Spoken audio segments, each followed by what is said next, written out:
Ang hirap ng isang OFW. You have to be patient for the ones you love and for their future kaya mo tizan liat ng pagod. At hirap sa abang banser. Para sa kanila our life. Here is not easy. If others think it's easy to work here in another country, nagkamali po sila. Pauwi na po kami, guys. Napagod kami kasi nga sobrang init. Tapos, ang dami pa mga tao. Wala pa mga upuan. Hirap talaga. Hirap. Yan ang buhay namin ng OFW. Kahit pagod, sobrang init. Tinitiis namin. Yung iba yun ang iniisip nila kasi nga mayaman na mayabang. Hindi nila alam ang buhay dito ng isang OFW.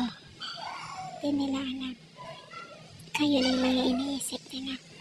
Pero kung maranasan nila anong mayroon dito sa ibang bansa, masasabi din nila na totoo pala. Ang hirap dito sa ibang bansa. Malayo sa pamilya, malayo ka sa lahat. Yung iba, buwis buhay pa. Uwi, nakabangkay na. Yun lang ang hirap dito.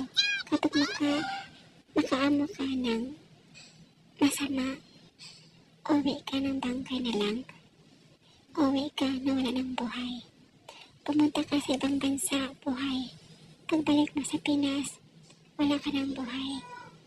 Yan ang buhay ng mga OFW, guys. Buwis buhay mo. Ang paa mo, nasa mentaryo. Yung isang paa mo, nasa hospital. Kaya, salamat guys for watching.